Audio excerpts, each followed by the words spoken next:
Dari mana? Hah? Dari mana?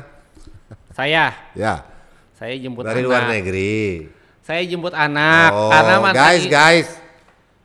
42 menit terlambatnya nih. Hah? Perlu diapain?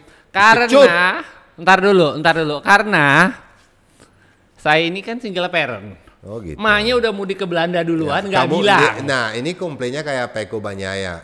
Kebanyakan komplain. Jadi gini, Jadi komplain mulut, telat terus. Yang satunya komplain Emaknya mulu, menang nggak? ke Belanda nggak bilang sama saya. Jadi Oke, terus. Nah, Next. jadi Next. belajar jadi Peko dulu. Gitu, bagus. Oke, jadi Next. topik kali ini hari ini benar-benar seru banget. Apalagi ini udah suasana mau mudik ya. Jadi kita memulai bergosip-gosip dan rasanya kita mesti mulai dari sisi satu orang pembalap terhebat di MotoGP yang katanya sanksinya itu akan dihapuskan. Marc Marquez.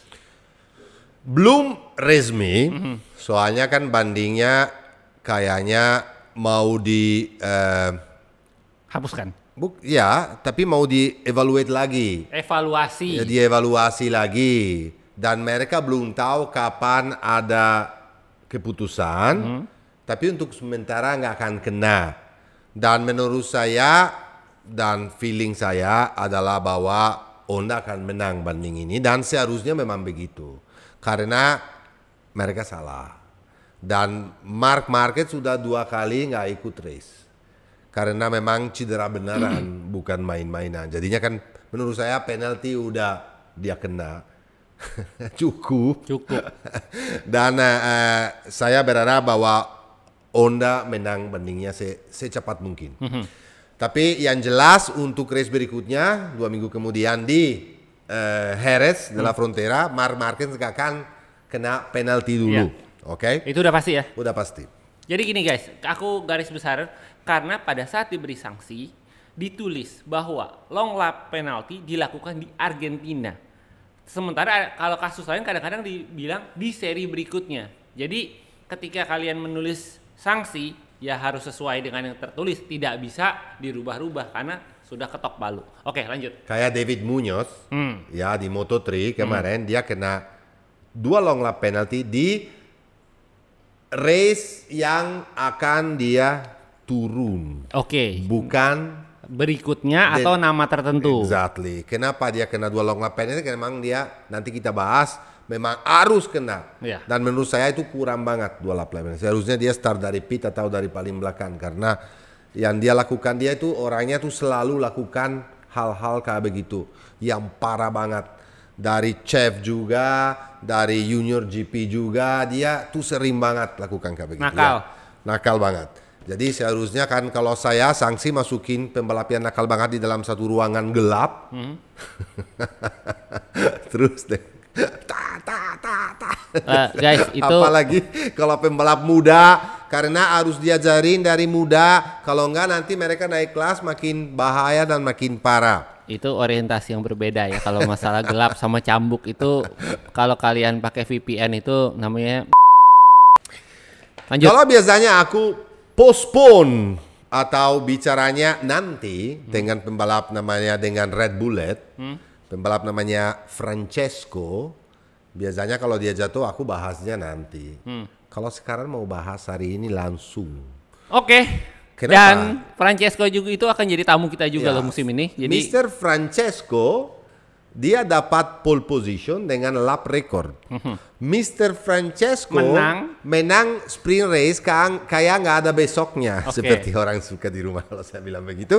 Kenapa? Karena dengan gampang sekali. Dia bisa kasih 2,5 second kepada Rins di sprint race dan dengan sangat gampang. Iya. Kenapa? Karena memang motornya dia bagus. paling top. Karena dia itu adalah Juara dunia. juara dunia. Karena dia memang pantas untuk lakukan begitu. Apa yang bikin saya kesel banget? Sebetulnya ada. Bukan kesalahannya. Ya pastilah kesalahannya itu adalah rookie mistake menurut saya. Dan selain itu adalah dia selalu cari. Kalau di Argentina dia nggak cari alasan. Dia bilang kesalahan dia. Tapi kemarin dia mulai lagi. Dia bilang Sebetulnya aku nggak ngerti kenapa jatuh. Aku nanti mau tanya sama insinyur-insinyur saya atau orang di pit. Karena kali ini aku udah mungkin lewat 80 kali di tikungan itu dan nggak pernah jatuh dan nggak pernah ada masalah. Kali ini aku lakukan semuanya seperti biasanya, tapi low side. Gombal! Seneng loh dia. Aku nggak suka. Dia salah nggak apa-apa, bilang aku salah. Kenapa saya bilang? Ada dua yang saya mungkin banyak sekali di rumahnya marah dan bilang Matteo so tahu ya. Tapi aku pernah kendalain motor balap. Aku tahu artinya limit roda depan bagaimana. Karena nggak mungkin kamu nggak dikasih warning. Selalu roda depan itu kalau kamu kecepatan itu dia mulai getar. Di situ adalah limitnya, oke? Dan selain itu, aku lihat sebelum saya bilang kayak begitu, kan aku lihat replay di TV.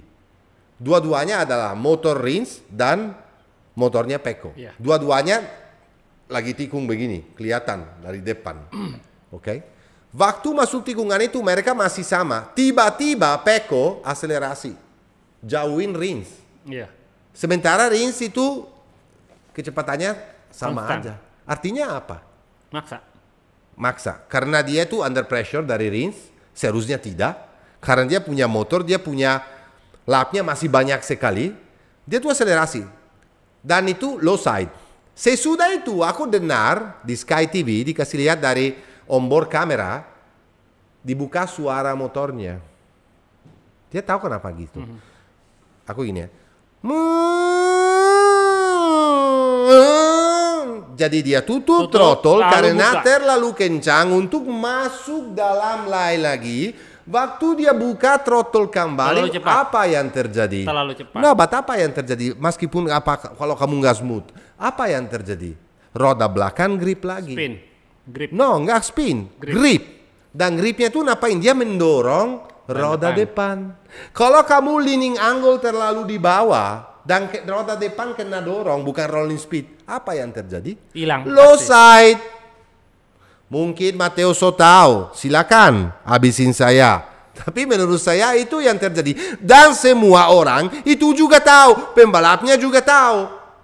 Media juga tahu, ada media yang berani, ada media yang diam aja. Karena gini guys, jadi sekarang itu ada baru kalau kalian langganan di MotoGP.com itu namanya bisa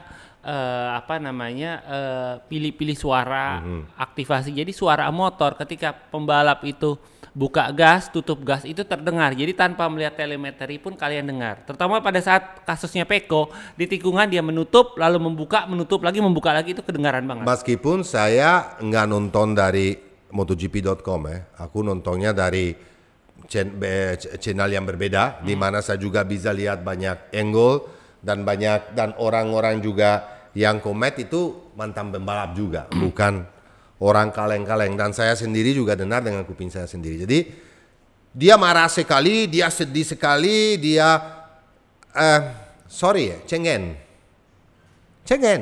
Dia sering sekali cengen sekali. You adalah juara dunia. You punya motor paling bagus. You punya tim paling bagus. Dan you bikin mistake berulang-ulang kayak tahun yang lalu. Seharusnya kan udah belajar. Menabung di awal. Aku kemarin maafin dia karena oke lah bisa terjadi sekali salah. Hujan. Tapi kalau hujan susah. Kalau 2 kali saya kayak begini ya menurut saya kenapa harus menang selalu? Nggak harus.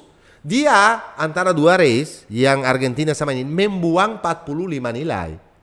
Itu banyak banget 45. Oke lah dari Bezzecchi cuma 11 nilai. Sebetulnya nggak ada apa-apanya dibanding tahun lalu di mana di Sachsenring dia ketinggalan 91 nilai dari Quartararo. Oke, dan dia bisa kejar karena motornya top, karenanya timnya top, karena dia top juga. Tapi kalau dia mulai lakukan yang mistake yang sama, di mana sekarang ini Enea Bastian ini dan Marc Marquez nggak ada, di mana bisa kabur dan menjauhin mereka, itu sorry to say. Itu nggak benar. Nggak usah komplain, nggak usah nyalain ini. Dia sering nyala diri sendiri kalau salah. Terus nanti kalau salah 2 kali, tahun lalu oke lah dia ada alasan motornya.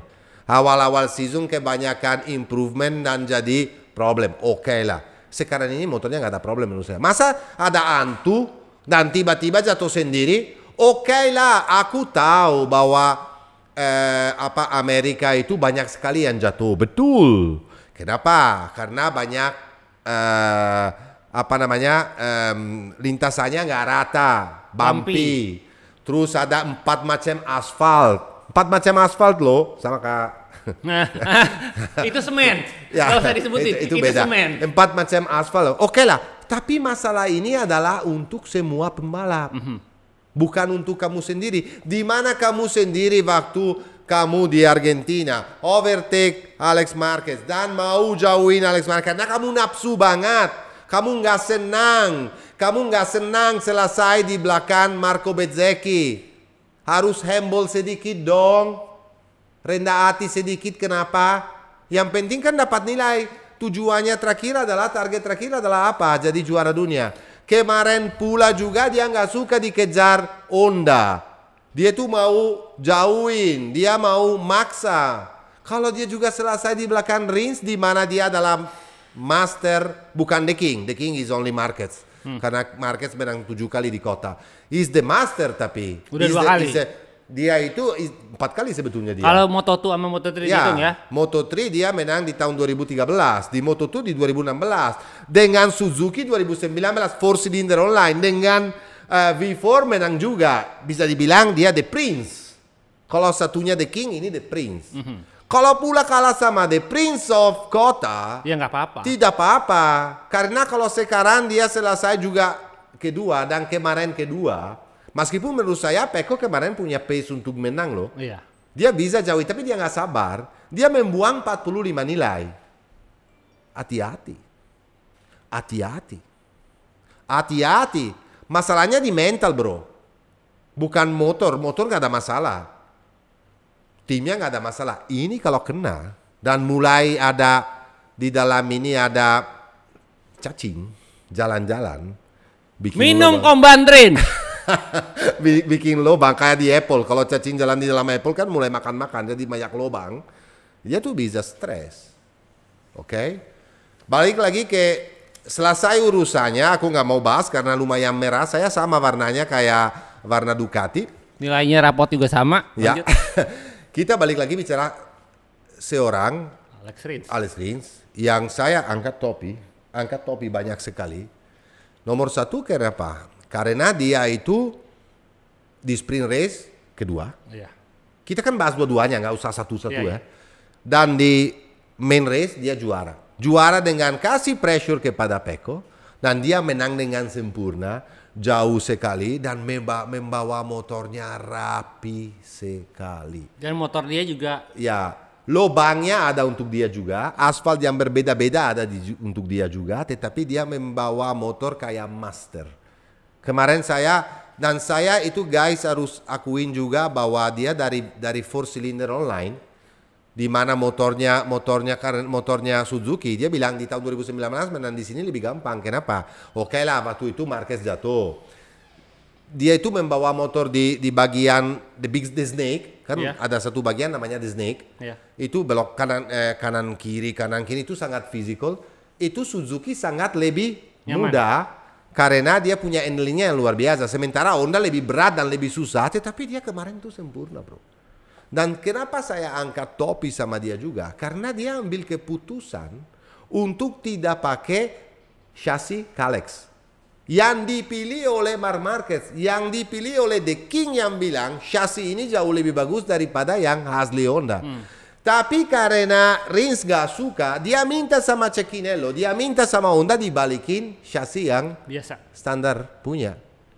Dan dia bilang jauh lebih bagus. Dan dia tunjukin kemarin. Kencang loh bro, bagus loh bawahnya, rapi loh bawahnya. Oke lah, aku belum bisa bilang bahwa Honda sembuh. Belum bisa bilang bahwa Rins akan jadi calon juara dunia. Kenapa? Sama kayak kemarin saya bahas soal Morbidelli.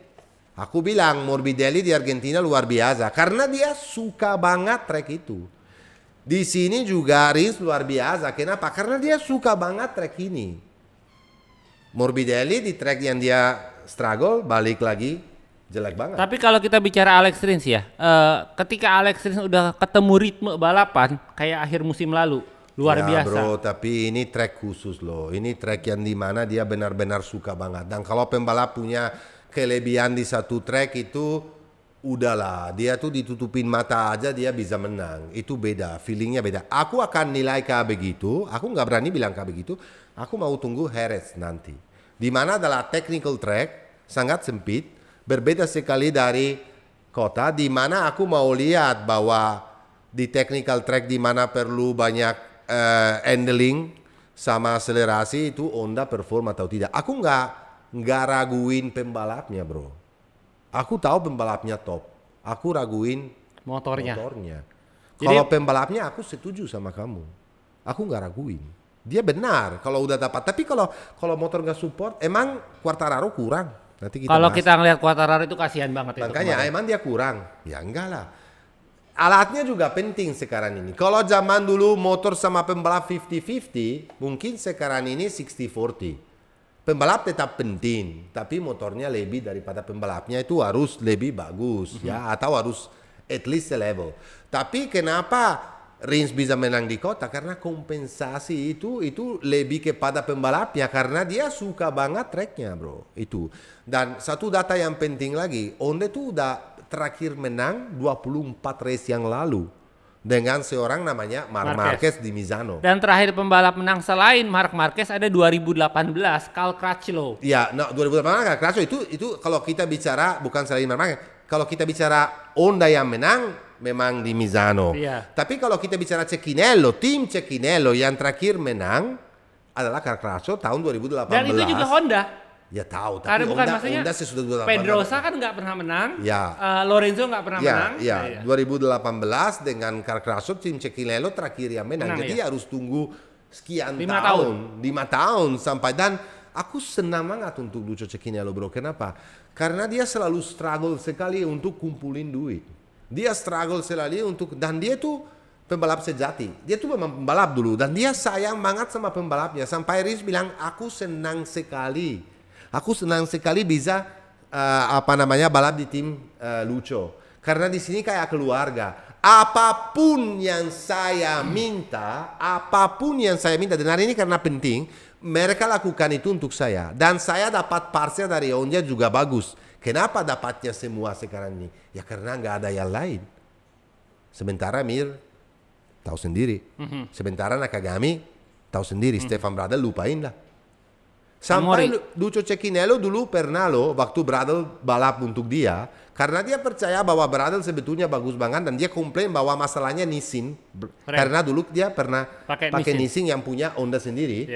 Sampai Lucio Cecchinello percaya sama pembalapnya dan dia keluarin duit dari kantong sendiri karena sponsor udah gak cukup untuk beliin Brembo, untuk pasang Brembo. Makanya Rins bilang aku di sini senang sekali. Terus satu lagi, bro. Kalau kita mau bahas Honda sekarang, Puig itu nggak pernah dapat pembalap yang top loh, atau yang bagus, atau yang perform. Tidak pernah sama sekali. Dan dia selalu salah. Contohnya, Marc Marquez udah ada waktu dia datang, karena sebelumnya Puig ada Livio Suppo. Dan Livio Suppo udah juara dunia sama Marc Marquez 4 kali kan. Berarti bukan pilihan dia. Pilihan dia semuanya gagal, bro. Pilihan dia siapa? Alex Marquez nggak sabaran diganti. Ya, Alex Marquez nggak sabaran. Tapi pilihannya Alex Marquez lebih kepada Marc Marquez paksa tim Repsol untuk mentarik adanya, bukan Puig sendiri. Karena bukan pilihan Puig, bukan pilihan Honda, makanya dibuang. Jangan salah, itu adalah di kontrak Marquez ya.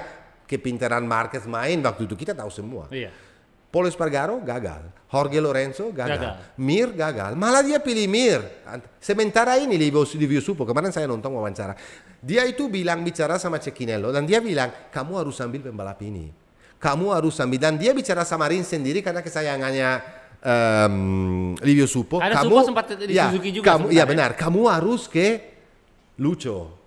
Dan dibikin cocok mereka berdua. Dan Lucio kemarin berterima kasih karena aku lihat ada Livio Suppo live di Sky. Dia berterima kasih sama Livio, bilang terima kasih kamu kasih saya pembalap ini. Karena Bukan dia Mir, memang ya? top, bukan. Jadi itu kepilihannya dari Puig itu nggak ada yang benar, nggak ada yang satu pun. Sorry itu saya bro. Iya betul betul. Pebalap yang bagus ya dioper aja.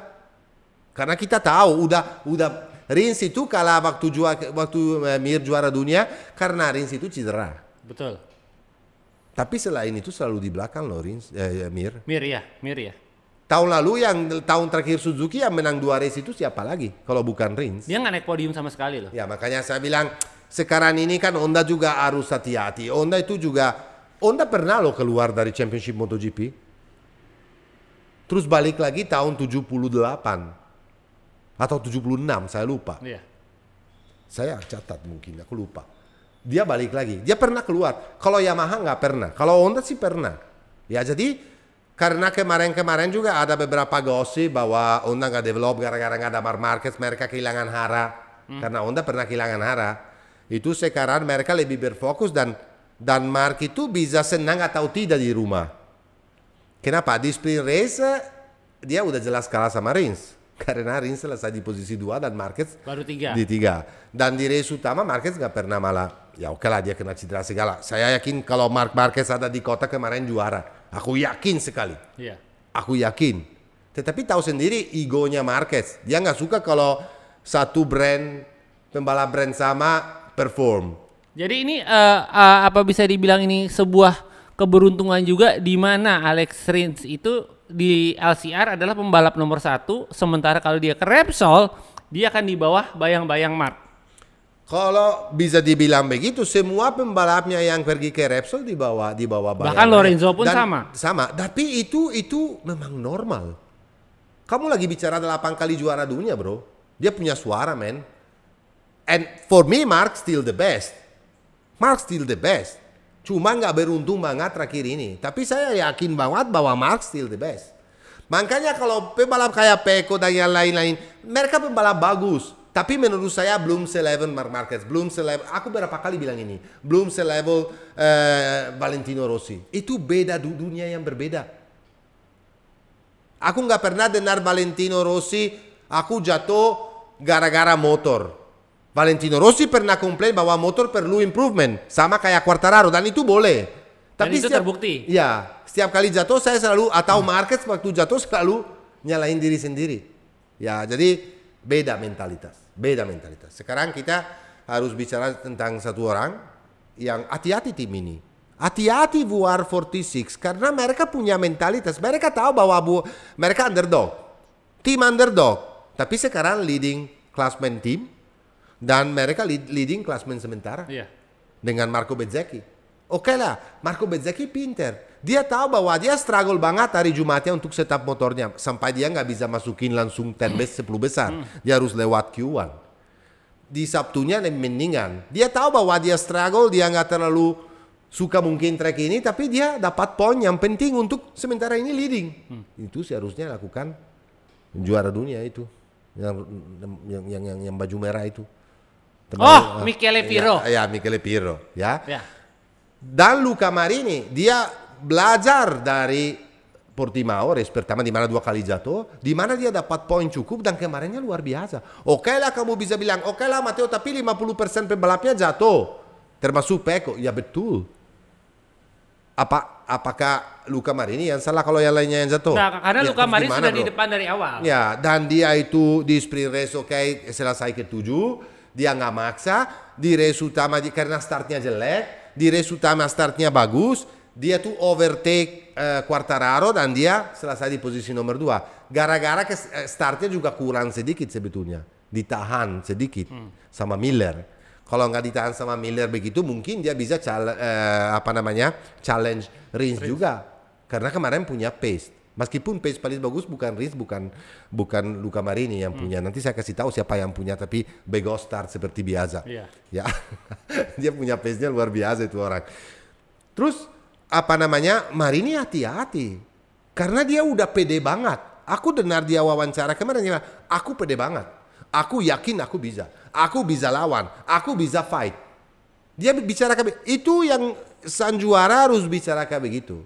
Sang juara nggak bisa bilang, aku nggak tahu kenapa jatuh, aku harus mengerti, tapi kalau begini terus ini kita nggak akan kemana-mana. Bagaimana kamu bisa bikin statement kayak begitu, sementara tim kamu itu adalah top dunia? Nggak bisa.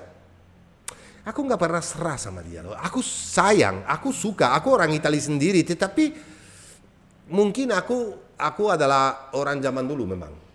Ya emang, bukan mungkin, ya memang. Aku era Kevin Schwantz, aku era pembalap sejati, pembalap Agostini, Paul Smart. No, itu aku baru lahir. Aku pembalap, aku satu arah sama satu era sama pembalap yang rokok sebelum start lah ya. Oke lah, sekarang kan dunia MotoGP berbeda dan nggak boleh rokok di start, tapi rada sedikit kencengan. Oke, bicara hati-hati Luca Marini sama Marco Bezzecchi dan hati-hati tim VR46 karena mereka konsistensi boleh, ya. Angkat topi sama Fabio. Oke, gini. Oh, Matteo nyalain Pecco, tapi Fabio juga jatuh di sprint race. Beda.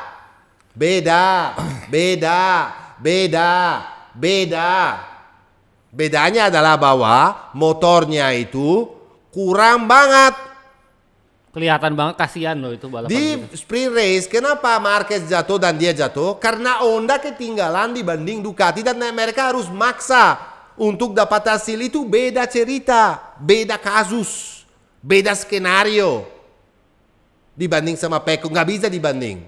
Kalau satunya harus ambil risiko, kalau satunya harus membawa motor kepada finish line, itu beda cerita.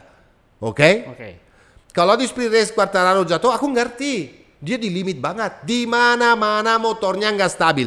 Di breaking point nggak stabil. Di akselerasi dia wheelie terus motornya. Dia nggak keluar dari tikungan, wheelie. Artinya apa? Aerodinamis kurang.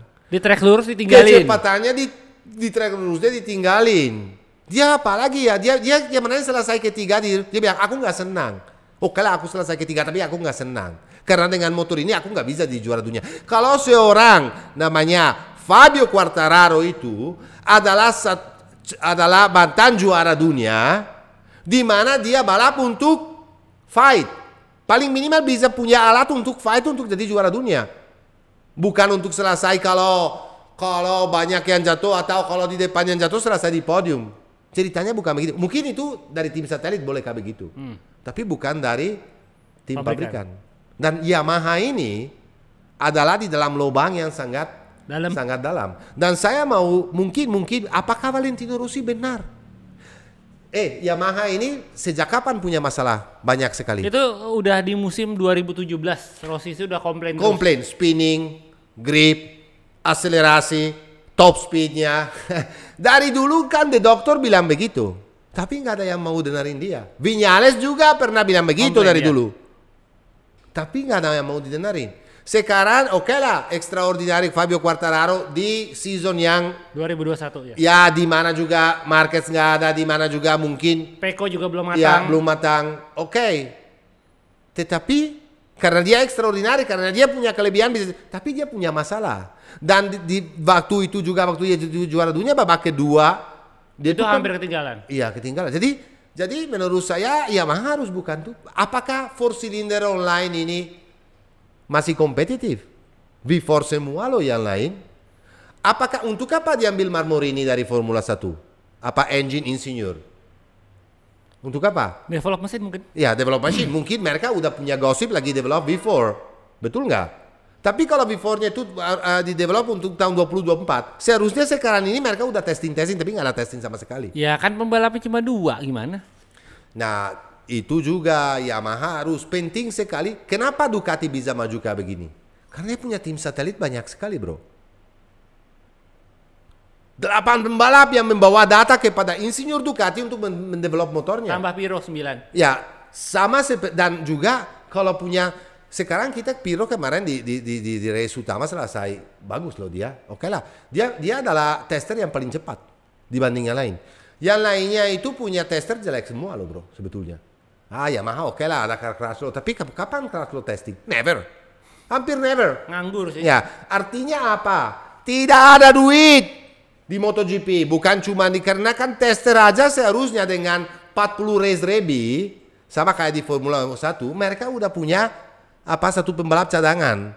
Karena dengan satu race 2 weekend, dalam satu weekend ada 2 race, itu kesempatan untuk cedera atau kemungkinan untuk cedera itu gede. Dan kita udah saksikan itu. Tapi nggak bisa Johan Folger. Johan Folger itu pembalap bagus banget, tapi dia sejak kapan dia nggak turun dan balap sama 2018. Iya, ketinggalan 45 sekon per lap. Ya normal lah. Piro aja juga jarang, susah. Meskipun dia tes terus, meskipun dia turun di Chief Italy, di Chief, karena Chief Spanyol, Chief Italy. Ya terus gimana dong? Tapi kenapa semua tim-tim tersebut nggak punya pembalap yang bagus? Karena nggak ada duit, bro. Jadi Yamaha harus hati-hati benar. Dia harus secepatnya dan harus berharap bahwa dia punya satu tim satelit lagi untuk bisa mendapat data dan supaya bisa bantu pembalap kayak Quartararo untuk perform. Kalau kita bicara soal Morbidelli, kita selalu lihat level motornya dari pembalap kedua, bro. Dari teammate-nya. Morbidelli kemarin jelek, selesai ke-7 tapi weekend ini jelek. Dia bilang udah mendingan apa? Ditinggalin 15 sekon di belakang Quartararo loh, 15 sekon lo, apa yang bagusnya? Ya bagus, aku gak bilang apa kemarin, di Argentina semuanya wow, tunggu, lihat dulu nanti di Amerika dia bisa performa atau tidak. Sekarang ada gosip bahwa Toprak testing kemarin di Jerez dan akan di mana? Di mana? Jelek banget. Dia itu dapat 1,5 sekon dari oke lah motor dari Pedrosa loh. Oke. Saya rasa tester paling bagus dari semuanya malah justru dari Pedrosa KTM. Dia dapat 1,5 sekon, dia paling jelek. Oke lah, kalau pertama kali dia turun di Aragon, itu ada alasannya karena cuaca kurang baik, hujan, berhenti, ada mixed condition. Kemarin di Jerez waktu dia turun itu cerah banget dan beautiful sekali. Dan katanya memang udah ada gosip bahwa Lin Jarvis bilang mereka hanya akan mengganti Morbidelli dengan pembalap yang siap pakai. Tahu kenapa? Karena Toprak nggak bisa kejauhan. Dia bikin statement loh, Jarvis bilang, Toprak belum siap untuk MotoGP. Oke lah, susah apa namanya, tapi ada satu orang mau pindah dari Superbike langsung kencang sekali, itu namanya Ben Spies. Beda. Dia bilang, kamu tahu nggak dia bilang apa kemarin sama Meregali dan segala macam waktu testing di Jerez. Wah ini kayak motocross, aku mau berubah total sitting position. Yamaha bilang nggak ada. Ini yang begini harus naik kayak begini. Sorry ya, di Superbike aja kalau nggak bisa menang lawan Bautista pembalap tua loh. Aki-aki. Mau pindah? Kalau saya Morbidelli, apakah dengan statement ini Morbidelli safe? No. Karena ada seorang Pedro Acosta, ada orang Jorge Martin pula yang pengen punya factory bike. Ada juga Arbolino. Hati-hati Morbidelli. Sekarang Lin Jarvis sama Meregali lagi cek terus performa dari Morbidelli. Morbidelli nggak bisa kayak begini terus, nggak bisa selalu bilang. Di race kemarin dia bilang, oh ini better kita sih selesai di 7. 7 dari Hong Kong. Berapa orang yang jatuh? Dan 7, aku cuma lihat itu beda waktunya antara teammate-nya aja sendiri deh, nggak usah yang lainnya. Oke bro. Artinya apa? Dengan motor ini Morbidelli nggak mau ambil risiko. Sementara Quartararo, kalau kamu lihat setiap tikungan, dia goyang, dia ambil risiko habis-habisan sampai jatuh kemarin. Ya sekarang kamu mau Samori, mau balap, nggak mau ambil risiko, mau gimana? Kalau kamu tahun ini nggak perform, ya aku bukan orang Italia, saya bela ini orang Italia, aku nggak peduli. Aku sama aja, mau dari Spanyol, dari Italia, dari Inggris, dari Hong Kong, mau dari Afrika Selatan, dari Afrika Utara, sama aja. Harus adil kita sebagai komentator dan harus berani. Dari komentator harus Tanzania. Berani, jangan belain gara-gara sponsor, gara-gara nggak ada cerita. Sebel saya hari ini. Lalu pembalap keempat, spesialis start jelek, tapi pace-nya bagus banget. Dia punya pace, dia selesai cuma 4. Ini bedanya. Pembalap ini, Maverick Viñales, dia selesai cuma 4 sekon loh. 4 sekon dari Alex Rins. Tapi dia waktu start di belakang ke posisi 13, 14 di belakang. Artinya apa? Dia punya pace-nya yang luar biasa. Tapi orang ini punya masalah terus sindrom start. Dia selalu Kalau dibilang, oh karena dia Yamaha dulu juga begitu kan. Iya. Clutch-nya nggak benar. Ini mulai dengan clutch dan masalah kopling nggak benar, kopling nggak benar. Sorry ya. Pembalap yang lainnya semuanya startnya bagus banget. Cuma lo doang yang startnya jelek sekali. Sekarang kamu sama Aprilia pergi di parkiran atau di tempat di airport di mana ada itu lurus panjang. Di situ coba bawa 20 kopling. Di situ coba kamu start dari jam 8 pagi sampai jam 8 malam kalau perlu supaya belajar start. Karena kalau Aprilia udah kasih barangnya kayak begini dan kamu punya skill dan talenta yang calon juara dunia yang luar biasa dan waktu kalau race selalu dia perform. Tapi kalau di MotoGP sekarang ini, kalau kamu selalu start dan mundur ke belakang, tidak mungkin bisa naik podium atau tidak mungkin bisa di juara dunia. Jadi saran gua jangan melakukan yang dikatakan Matteo karena bisa digebugin sama AFSEC, Aviator Security. Atau sama dia gini, dia bicara sama Bapak Jokowi pinjam Sudirman malam-malam, ya. Mungkin dari jam 2 ke atas diblokir Sudirman di blok dan dia itu bikin statement ini dilakukan langsung oleh Matteo dan Sater tidak bertanggung jawab. Lanjut. Ya, menurut saya Aprilia top kemarin. Karena apa? Dengan Alex Espargaro di sprint race hampir naik podium dan dengan Maverick Viñales itu hampir juga naik podium. Oke lah, Alex Espargaro waktu di race kena problem dengan whole shot device. Yeah. Katanya dia nggak balik lagi, makanya dia jatuh. Oke lah, kita maklumin kalau memang technical failure. Tetapi kenapa saya bilang Aprilia bagus? Itu kelihatan dari Oliveira. Di mana dia selesai pas di belakang Viñales dengan kondisi cedera. Karena kakinya masih sakit banget. Dia bilang kemarin kaki saya belum sempurna dan sakit banget karena di sini kan sangat fisik. 20 tikungan. Aku sakit, tetapi di situ kelihatan bahwa motor satelit sekarang ini atau motor 1 tahun lalu itu sebetulnya bagus banget karena Oliveira itu pakai motor. Makanya Yamaha tuh sulit sekali untuk maju. Ini balik lagi karena Aprilia aja udah punya tim satelit dengan pembalap yang top. Meskipun Raul Fernandez top, tapi dia I don't know about this guy. Nggak usah bahas hari ini, tapi ini favorit pembalap salah satu favorit saya, tapi masih kacau banget. Dia masih kacau ya. Jadi Oliveira, dan apa masalahnya Aprilia? Menurut saya Aprilia nggak punya top rider.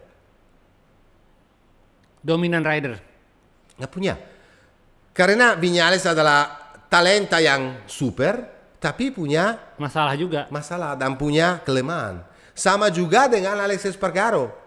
Alex Espargaro tahun lalu fighting for championship, tapi berapa kali menang? Cuma 1, bro. Dia itu developer rider. Ya. Dia tuh bagus untuk develop. Dia bagus untuk menjadi manajer tim, menurut saya.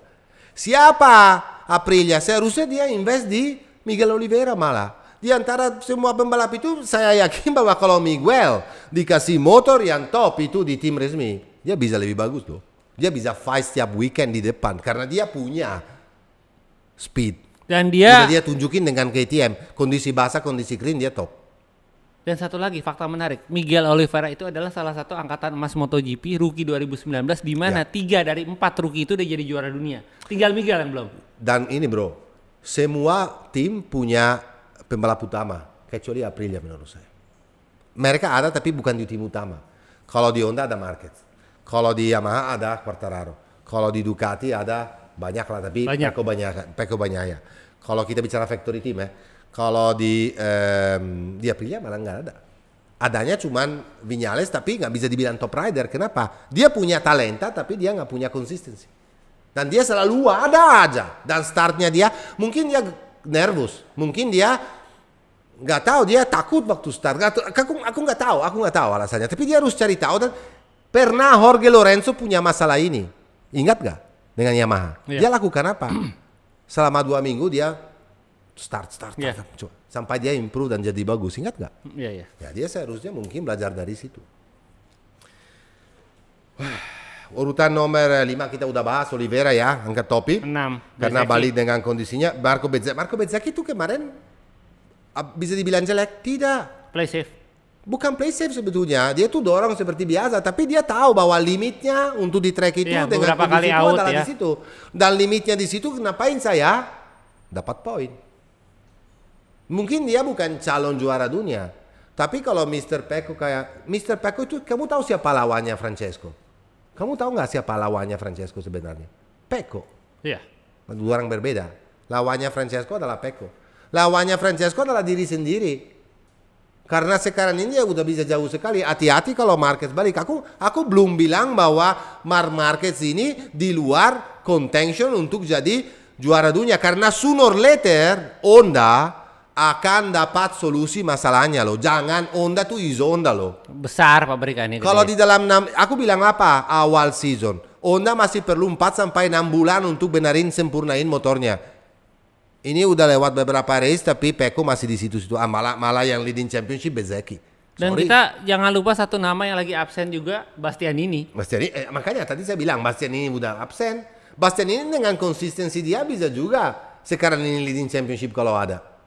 Oh iya, Bastianini lebih konsisten. Kemarin masalahnya Bastianini apa? Waktu testing di San Marino, dia testing Panigale untuk lihat kalau baunya dia habis 2-3 lap dia keluar. Dia nggak bisa.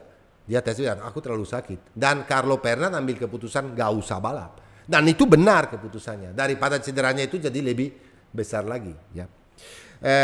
Johan Zarco, kurang.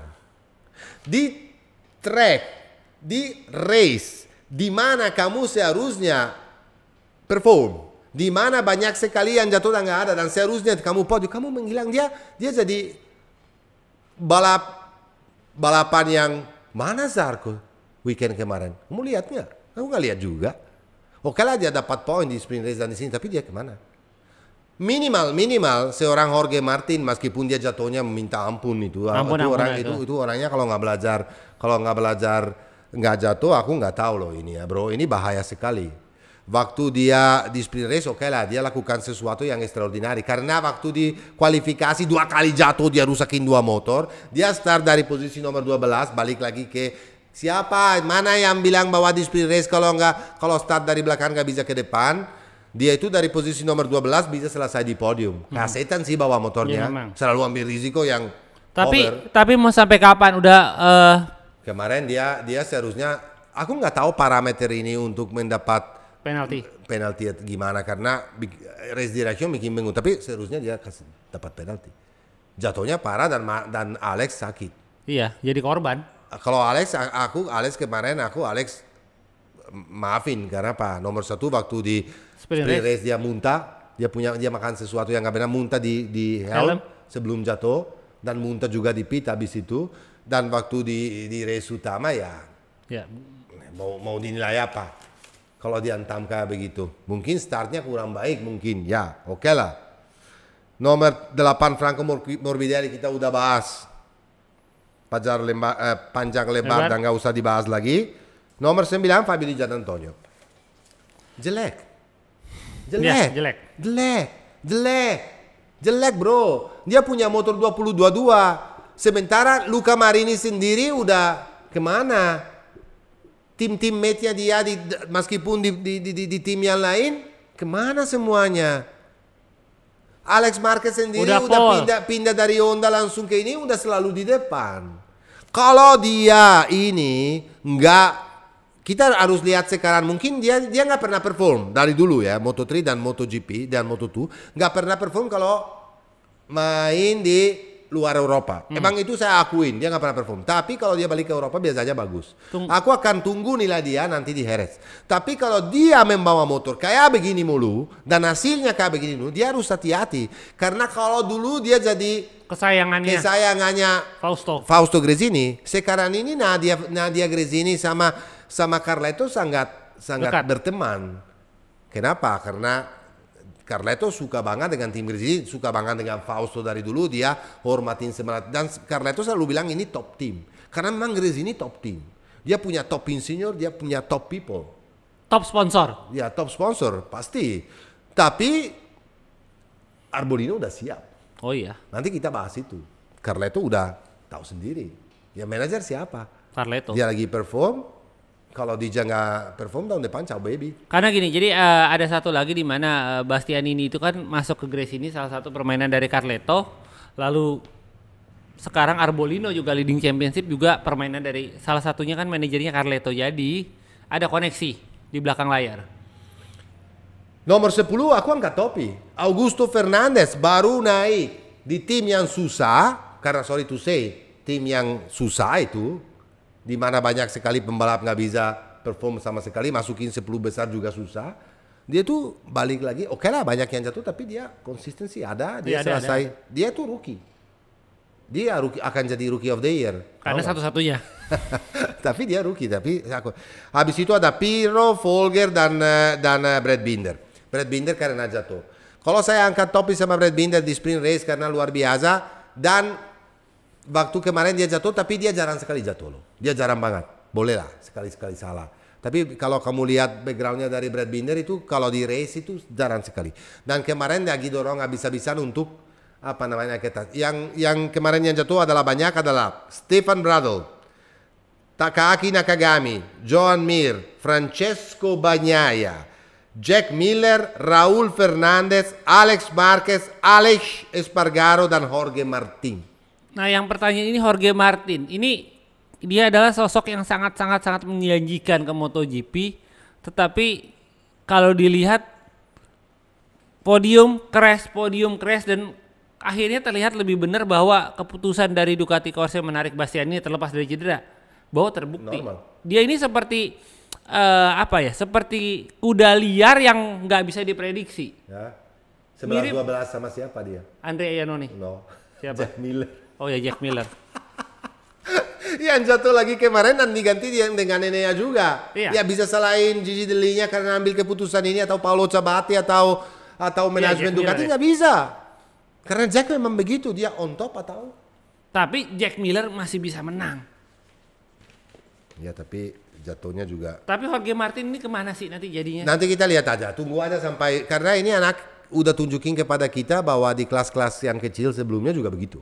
Dia punya 1 atau 2 tahun di mana dia jungkir balik. Habis itu dia balik dan jadi juara dunia. Jadi kalau Jorge aku masih bisa bilang bahwa beda sekali dari di Gian Antonio maksudnya. Beda sekali dari yang lainnya. Dia berpotensial. Dia mungkin pengen banget tunjukin kepada semua orang bahwa dia punya talenta, tapi dengan ego dia sendiri ini terlalu mendorong motor lebih daripada limitnya. Dia seharusnya introspeksi diri, dengan lihat di dalam diri sendiri, dan dia harus tahu bahwa dia memang bertalenta, tapi harus juga jadi pinter, bukan bertalenta doang. Karena otak nggak dipakai di balapan nggak bisa menang. Kalau dia bisa sinkronisasi ini, dia bisa jadi unbeatable. Atau dia menjadi the next Jack Miller. Aku rasa enggak, beda bro. Talenta beda. Menurut saya, aku bisa lihat dari matanya sendiri, ini talenta beda. Aku masih percaya bahwa dia bisa perform. Yakin, lihat aja nanti di Eropa. Ya. Kalau saya MotoGP, saya rasa nggak ada yang perlu dibahas lagi. Okay. Mungkin kita pindah di Moto2, di mana kita saksikan race yang sangat menarik. Di mana selama dari start sampai habis aku gila men. Kita tahu sendiri bahwa Pedro Acosta adalah bintang. Karena dia langsung jadi juara dunia di Moto3 dan dia naik di Moto2 tahun lalu udah juara race dan tahun ini dia calon juara dunia. Dan talenta nggak bisa diragukan. Umur 18 tahun loh. Talenta nggak bisa diragukan. Sama dengan karena satu-satunya yang bisa lawan dia kemarin itu adalah Arbolino. Di mana dia step up. Ini step yang penting bro. Step up-nya Arbolino ini. Kenapa Arbolino step up? Karena dia punya, kadang-kadang masalahnya di pembalapnya adalah di manajer bro. Kalau manajer itu nafsu, cepat sekali membuang pembalapnya yang bertalenta di kelas yang utama. Malah pembalap yang bertalenta itu jadi kebakar. Termasuk Raul? Ya, termasuk Raul. Raul sebetulnya nggak mau naik di MotoGP loh dulu. Dia masih mau main, dia tuh lawan KTM kan, ingat nggak? Iya. Dia tuh nggak mau naik ke KTM. Dia masih mau main di 1 tahun lagi di Moto2. Karena dia pasti bisa jadi juara dunia. Dia waktu rookie bisa 8 kali menang, hampir jadi juara dunia. Dia bertalenta loh, tapi dibuang langsung di atas. KTM langsung ngambil dan bakarin dia. Habis itu dia sekarang bingung anaknya. Sebetulnya talenta itu ada loh. Tapi untuk turun kelas itu rata-rata yang dari MotoGP turun ke Moto2 itu jarang ada yang berhasil. Ingat waktu Kecuali Tony Elias. Betul. Ingat waktu Pedro Acosta tahun lalu kan udah perform di Moto2 sebetulnya ya, udah berapa kali juara race. Iya. Mau langsung dibawa di MotoGP tapi nggak mau dia. Itu bagus. Manajer dia bagus sekali. Kenapa harus dibawa? Dia masih muda banget. Jalanannya masih panjang. Biar dia jadi juara dunia dulu di Moto2. Baru naik ke atas. Karena di atas itu gak gampang loh. Tahu sendiri, kamu lihat dengan Jorge Martin. Ya, lihat susahnya kayak apa. Bukan cuman itu, Remy Gardner, Raul Fernandez, Iker Lecuona. Itu talent-talent yang terbuang ya? Itu talent bagus banget loh, terbuang semua. Bukan karena mereka nggak punya skill, karena waktunya belum tepat. Dan kalau waktunya belum tepat, punya masalah. Nah, masalah ini adalah Pedro Acosta bagus. Arbolino, kalau memang tahun ini performa luar biasa, kalau misalnya nggak bisa jadi juara dunia, tapi dia fight kayak kemarin terus dengan Pedro Acosta dan jadi runner-up, dia bisa punya kesempatan. Dia udah siap karena udah beberapa tahun ada di Moto2. Karena dia di manage dengan baik sekali dengan Carletto. Dan Carletto tahu, Carlo Perna tahu bahwa kalau misalnya konsistensi ini nggak ada, kalau dia itu nggak perform, nggak akan dibawa ke MotoGP. Daripada dibakar, mendingan tunggu 1 tahun lagi. Betul nggak, bro? Betul.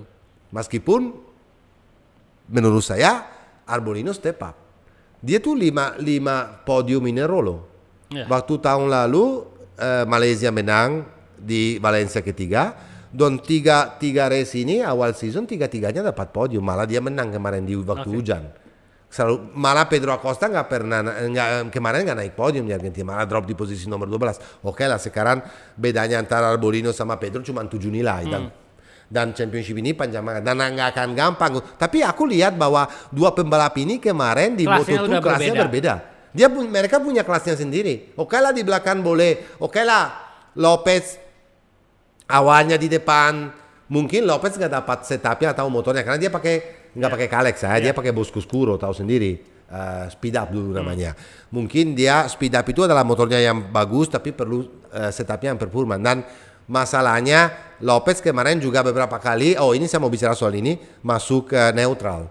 Sama kayak Pedro Acosta. Awal-awalnya Pedro Acosta masuk neutral, dari 1 dia pindah ke posisi 4, 5. Oke, jadi gini aku jelasin dulu. Namanya false neutral itu adalah gigi mendadak netral. Jadi entah dari gigi 3, 2, tahu-tahu baru masuk 3 ke 2 aja udah menjadi netral. Tapi bro ini beda. Enggak, ini beda bro, ini beda. Ini ceritanya beda.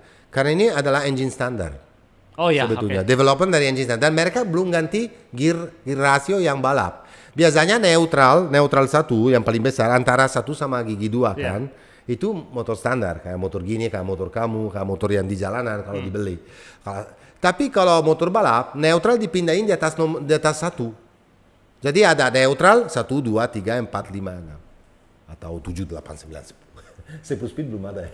Belum. Oke. Sekarang ini, engine ini neutral masih di antara 1 dan 2. Ya makanya masih standar. Dan sering sekali itu mereka harus masuk tikungan dengan gear 1. Tergantung gear rasio, mereka ganti gear 1. Jadi sering sekali di Moto2 bukan cuma Pedro Acosta kemarin kesalahan, dari Lopez juga kesalahan, masukin neutral. Kalau di tikungan dari 2 harus pindah ke 1 dan masuk neutral, ya udah. Selesai. Bukan selesai, tapi belanja. Iya, belanja. Lurus, ya kamu harus lurusin motor dan belanja. Ada Indomaret kemarin di situ tikungan, ada juga Alfamart dan lain-lain. Ya semuanya ada. Ya. Circle K. Minimarket, karena minimart. Karena di track gak bisa punya gede banget kayak misalnya Grand Lucky atau apa. Ini free sponsor, free advertising. Free advertising. Adalah Satar Mall ada nggak? Satar Mall belum ya? Belum. Jangan sampai. Please the God. Belum. Oke. Anyway, fight yang luar biasa. Pembalapnya dua-duanya top sampai the last corner. Pinter sekali Acosta selalu di belakang Arbolino sampai dia udah tahu bahwa di turn 12 dia bisa overtake. Di mana di situ di lap terakhir dia overtake. Meskipun Arbolino coba dan selesainya tipis banget, tapi angka topik ke dua-dua pembalap karena kasih show yang luar biasa. Posisi nomor 3 adalah Ben Snyder. Akhirnya? Iya, orang Belanda. Yang terakhir jadi podium orang Belanda tahun 94 atau 5 ya. Itu yang Zico siapa Van der namanya? Gurberg. Ya, no. Anaknya Zonta van der Gurberg kan? Bukan. Zielenberg yang Wilco Zielenberg. Ya, Wilco Zielenberg. Wilco Zielenberg. Di kelas 250 terakhir jadi naik podium itu tahun 94 atau 95 aku lupa. Berapa tahun yang lalu itu. Ya, jadi tapi kemarin dia pinter sebetulnya. Kenapa? Sebetulnya dia di belakang terus. Ya, karena dia ada di posisi belakang. Sebetulnya adalah fight antara Canet, Alcoba, Salac, dan Lopez. 4 orang ini sampai lap terakhir gangguan. Sampai terakhir malah Alcoba, Salac, sama Canet semuanya salah, lebar. Ya dia tuh rapi banget di belakang, dia overtake di situ dan selesai di podium. Bisa dibilang beruntung, tetapi dia rapi juga. Dia tunggu, dia udah tahu bahwa untuk fight sama lawan orang kayak begitu susah sekali dan bisa berharap cuman bahwa mereka bikin kesalahan dan dia pinter sekali tunggu kesalahannya untuk bisa naik podium. Tapi kemarin dia punya speed meskipun dia nggak bisa compete sama Acosta dan Arbolino, tapi minimal dia bisa selesai di podium. Dua pertanyaan terakhir. Celestino Vietti, bagaimana sih dia? Apakah dia akan bernasib seperti yang sekarang di USS? Yang jelas, kamu harus tahu satu tentang Celestino Vietti. Kalau VR46 Racing Team sayang banget sama dia, apalagi Valentino Rossi. Mereka masih bilang dia punya talenta. Aku nggak tahu gimana ini karena aku nggak lihat siap kali anak ini dan saya nggak bisa masukin mental. Kemarin sebetulnya luar biasa loh bro, dapat pole position. Dari pole position dia turunnya dan jelek banget. Mereka masih bilang bahwa ini adalah calon pembalap di VR46 di Moni VR46 di MotoGP. Tapi kalau dia nggak perform menurut saya juga siapa yang mau ganti Bezzecchi atau Marini sekarang? Orang yang podium MotoGP loh. Ini aja podium Moto2 nggak bisa. Jadi postpone aja kita nilai dia. Sekarang gini. Dan salah satu juga sebetulnya susah sekali naik di MotoGP meskipun punya talenta yang luar biasa itu adalah Canet. Canet itu kemarin juga begitu bro. Dia itu di Moto3 selalu fight for the championship tapi calon juara dunia tapi nggak pernah jadi juara dunia. Di Moto2 udah berapa tahun ada di situ dan nggak bisa. Tahun ini juga di Sito Pons itu adalah tim top loh bro. Iya. Tapi dia nggak bisa perform. Dan kemarin aja selesai di belakang loh sebetulnya loh. Selesai ke-8. Sekarang ke-8 loh bro. Itu sekarang kalau kamu mau jadi calon juara dunia tuh dan di mana di track ini sebetulnya track dia loh. Dia selalu perform di sini Moto3 perform, Moto2 perform. Tahun lalu dia kan sama dia leading jatuh, Vietti leading jatuh dua-duanya. Sekarang Canet mau kemana? Nah sekarang pertanyaan terakhir untuk Moto2 ya. Apakah terlalu dini untuk mengatakan ini akan menjadi replay dari 2021 di mana ada Garner Fernandez, tahun ini adalah Acosta Arbolino. Karena dua-duanya juga sudah punya pengalaman, dua-duanya didukung tim dan manajemen yang baik. Bro, sebelum saya bilang ini harus tunggu berapa race lagi. Karena menurut saya, aku nggak tahu kenapa ya. Aku bilang bahwa kalau dilihat dari, Mark VDS punya winning bike pasti. Karena mereka sering banget bisa di juara dunia ya. Mereka pernah jadi juara dunia dengan beberapa pembalap terakhir termasuk Franco Morbidelli, Alex Marquez dan siapa yang Spanyol satunya itu yang bapaknya kaya sekali. Tito Rabat. Tetapi bro, aku lihat bahwa Aki Ajo punya motor selalu super fast. Aku nggak tahu kalau kamu perhatiin kemarin, tapi speednya Acosta lebih daripada Arbolino, motornya ya menurut saya ya. Aku nggak tahu kalau Acosta misalnya keluar tapi dari dulu aku lihat Aki Ajo punya motor top banget. Kamu lihat sendiri waktu Raul Fernandez sama Garner juga mereka. Nah makanya apakah musim ini dua pembalap utama ini? Karena Aki Ajo punya pengalamannya banyak sekali dan dia selalu bisa, dia punya insinyur dan dia disupport habis-habisan oleh KTM karena itu adalah pembibitan dari KTM. Jadinya duitnya ada untuk bikin Mark VDS lah. Tahu sendiri yang owner Mark VDS itu siapa, tetapi Mark van der Straten ya, yang is account has a lot of money ya, dia kaya sekali, tetapi nggak yakin dia insinyur-insinyur di tim Mark VDS sama persis kayak dan saya juga nggak yakin bahwa meskipun saya Arbolino punya kelas top, kelas MotoGP, tapi kayaknya ini Acosta sedikit lebih daripada Arbolino. Ya. Meskipun Arbolino lebih komplit dari Acosta karena di kondisi basah Arbolino selalu bisa dia bisa menang di kondisi basah atau di kondisi kering. Sementara Acosta di kondisi basah. Tapi Acosta itu kayak next Marquez, next Rossi kelihatan ya. Sebelum saya bilang banyak sekali yang dikatakan next, tapi nggak pernah jadi next. Jadinya sebelum kita katakan itu tunggu dulu.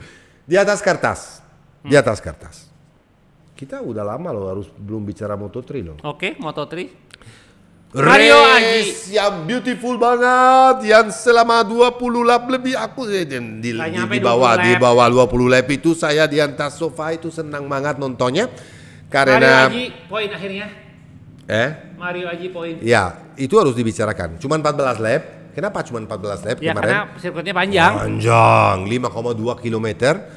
Race-nya itu top banget. Fight-nya yang 10 besar itu crazy. Mario Aji kita angkat topik karena selesai di posisi nomor 2, makanya saya bilang kasih waktu. Aku udah lihat tahun ini, udah lihat Mario dengan oke lah dia jatuh karena dia race sebelumnya karena dia maksa karena dia mau usahakan keras untuk dapat hasil karena dia tahu sendiri bahwa tahun ini adalah tahun di mana dia harus hasil. Tapi kalau menurut saya Mario aja bisa stabil 10 besar, menurut saya bagus banget. Bagus banget. Jadi kemarin kita mensupport Mario, jangan mengkritis, dikasih kesempatan kalau bisa dibawa nanti secepatnya di Moto2 karena dia besar. Tetapi menurut saya kalau bisa selesai 12 besar di Moto3 itu bukan main. Dan gak terlalu jauh juga kemarin. Jadinya Mario mungkin sebelum akhir tahun ini dia minimal top 5 dia harus coba. Atau harus coba punya fight dengan grup depan. Karena grup depan itu setan semua. Kalau kita bicara Olgado, kalau kita bicara Artigas, Ortola, kalau kita udah mau bicara banyak lah, Joan Masia, Suzuki, Sasaki, Venati. Venati kurang bro. Itu pembalap Moreira, ya Diego Moreira yang muda sekali yang juga bisa dibilang. Joan Masia kemana sih? Joan Masia kemarin selesai kedua. Dia mau sampai kapan di situ? Dia harus jadi juara dunia bro. Dan dia menurut saya, tapi menurut saya dia calon juara dunia. Konsistensi itu loh bro. Dia sering banget jatuh. Tapi kemarin dia lakukan race luar biasa. Kalau kemarin dia nggak gara-gara Sasaki jatuh kan dia harus 3 lap terakhir Sasaki jatuh. Dia kan harus lebar. Kan Sasaki 1 dia 2. Yeah. Tapi udah kelihatan bahwa Joan Masia punya speed kemarin. Sasaki jatuh dia lebar. Dan dia kehilangan momentum. Dia masuk lagi di posisi 5 setengah sekund dari nomor 4. Jadi dia di dalam 2 lap udah bisa tangkap grup, lewatin semua dan selesai di posisi 2. Menurut saya dia kemarin kurang beruntung, tapi dia lakukan sesuatu yang kita harus angkat topi dan selesai di posisi 2. Menurut saya dia tahun ini dan dia adalah tahun ini dan harus jadi tahun ini karena punya tim, karena punya motor, karena punya pengalaman, ini calon juara dunia.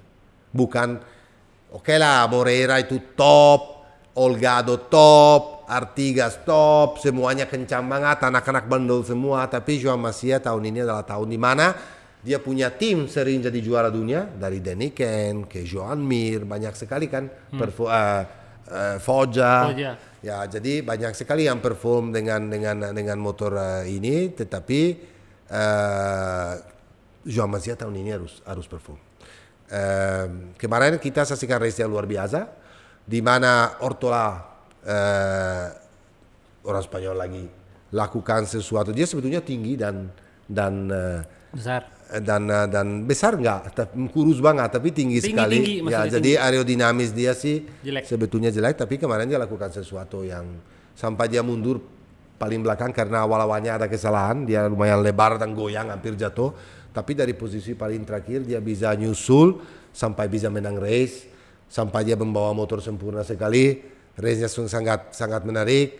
Dia selesai nomor 1, Joan Masia nomor 2 dengan apa yang dia lakukan kita udah bahas, dan nomor 3 Artigas bisa kalahin tipis tipis Moreira. Sekarang Holgado sama Moreira punya nilai yang sama dan leading championship, tapi championship ini sangat-sangat terbuka. Dan kita berharap dan menunggu Mario Aji sebelum akhir tahun bisa fight dengan top rider ini semua. Saya rasa cukup dibahas dan ada giveaway di Instagram tas dari aku sebetulnya. Ini tas bagus banget. Seharusnya ini saya bawa untuk tunjukin kepada kalian. Nanti manajer kita akan post supaya bisa ada tas itu namanya Camelback. Tapi Camelback ini pro punya dengan ada air di belakang, bisa minum sama bisa simpen barang juga, nggak terlalu. Tapi dia itu ada one lock. Jadi itu benar-benar rapat kepada badannya, dan untuk olahraga lari bisa, untuk sepedaan. Saya pakai untuk sepeda, mountain bike sama main enduro selalu pakai. Kalau saya untuk ke mall. Kalau mau lari juga bisa. Jadi aku akan mau kasih giveaway. Nanti syaratnya gimana bisa dapat giveaway ini dari manajer kita Miss Anna Banana. Dan saya nggak tahu kenapa dipanggil Anna Banana meskipun dia udah beberapa kali kasih tahu sama saya.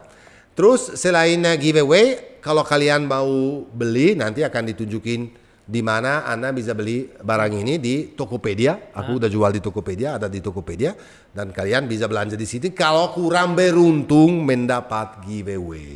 Oke. Dan udah dulu. Kita berapa lama ya? Udah lama belum kan? 1 jam. Dan 1 jam. Selamat mudik. Selamat mudik. Oh ya? Oh, dan kita akan balik lagi tetap Selasa depan. Karena weekend depan ada Superbike, main di Assen, di mana kita bisa lihat kalau Mr. Toprak bisa lawan Mr. Gado-Gado dan bisa jadi leading championship sementara. Oke, selamat mudik, selamat hari Lebaran, ciao. Ciao baby, ciao.